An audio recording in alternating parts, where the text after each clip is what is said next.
What if you knew a 3-part lesson plan could work with developing readers who are first grade, early first grade level, maybe even late second grade, maybe even struggling as a 5th grader or 8th grader or high schooler?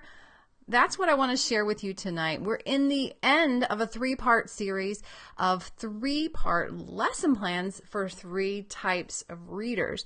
We've already talked about brand new beginning readers and then nearly new beginning readers, and those lesson plans have some subtle differences.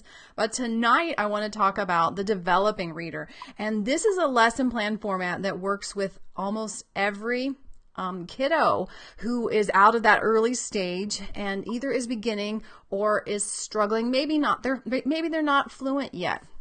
So I'm excited to share that with you tonight. Whether they're first grade or 10th grade, if they're not reading fluently, these steps will help them.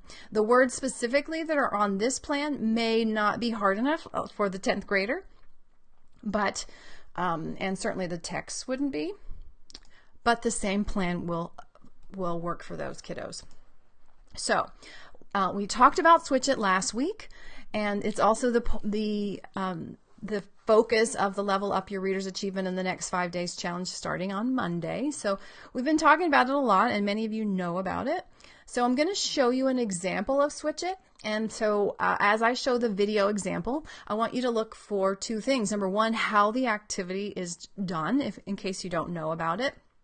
And then also, I want you to look for what's the teacher doing wrong. I am the teacher in this video example deliberately trying to do something wrong. So it's your job tonight to catch the teacher in an error. So in a minute, I will show that Switch It video example.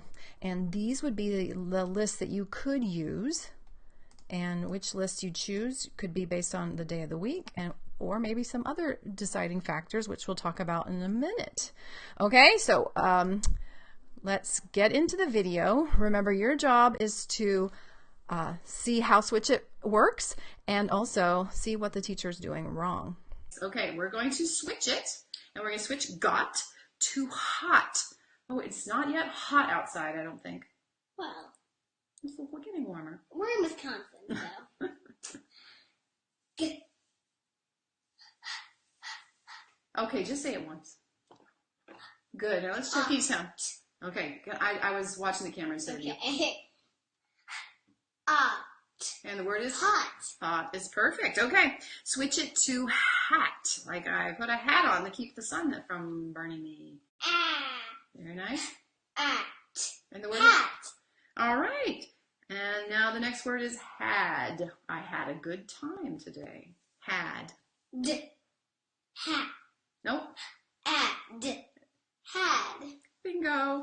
Okay, switch it to hid. I hid when we played hide and seek. Sorry. Hid. Can you check them by looking at them? Hid. Hid. Okay, now let's try the word lid. Put the lid on the spaghetti pot. Okay. If you're just tuning in, look for the mistake in my teaching. That was too easy. So why is too easy a problem? So did you notice, ladies and gents, that it was too easy? Was she making any mistakes? She never made a mistake. Did I ever really need to help her? No. So that's what was wrong with my teaching. That may be kind of counterculture. You may not have thought of that before, but if she can do an activity without any support from me, then she really doesn't need to be there with me at that moment. She can do that out on her own during independent time. And practice of something that's easy is beneficial. It develops mastery, it develops confidence, it develops automaticity. However, when she's there with that precious teacher time, we don't want her to not make mistakes. So that's the little tip tonight as you're learning about this 3-part lesson and using Switch It. A little tip that's coming up for the challenge in the next week is to always push your challenge to your student to make an error if possible, or at least struggle a little bit. That's kind of countercultural because we want to really support our kids. We don't want them to suffer. We don't want them to feel bad. But if they are out of alignment with or equilibrium with their environment, that kind of turns their mind on, and they're alert to learning. And the teacher then slips right in with a solution, a little coaching tip that moves them up so that they can learn and they move to the next level. So we want the student not to be, say, at a 3 sound level if they're just breezing through it. We want them to go to 4 or 5 sound words. And so that's what I want you to consider when you go through this lesson plan, which I'll pull up. Maybe you don't need to do this first lesson with the 4 sounds where the consonants are at the end, because that's easier. Maybe you need to go all the way over here to the end where there's 5 sound words like stomp, stamp, stump. And maybe if you have that 10-year-old or 15-year-old, maybe you need to do the same activity but with nonsense words and switch strass to straunt and straunt to spront and spront to sprunt. And so really challenging their sound-based processing. So we'll introduce Read It for a couple of days and get the blend as you read strategy learned, which is the most important foundational decoding strategy. And again, you can learn about that. If you haven't heard me talk about that before, you can learn about that at readingsimplified.com. But then we want to get into Sort It. And here, so on Thursday, here in orange, I've got Sort It with the O sound. And the story, Joe and Joan, notice the alignment there. It's a story that's targeting the O sound. Same thing for Friday. It's Soap Boat. How many of you have tried that story in starfall.com? So we're doing word work that's targeting one sound, and then we're reading a passage that also targets that same sound. So I'm going to show you an example of a boy doing Sort It, and he's actually doing the I sound in this video, but it's the same pattern. This is Sort It with the I sound, and he is reading and writing and saying the sounds. So he's going to be exposed to high frequency words, but also exposed to that phonics information. Okay? Let's put the apple down and switch to a pencil. This is a good one. Okay. These are all the spellings of the I sound, and I'll flip it over so you guys can see his hard work. Okay. First, what do? We're going to read I.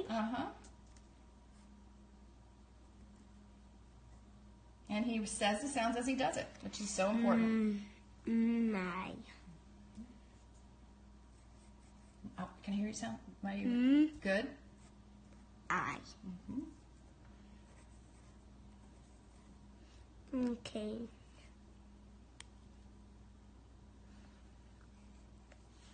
Find. Can you find where find goes?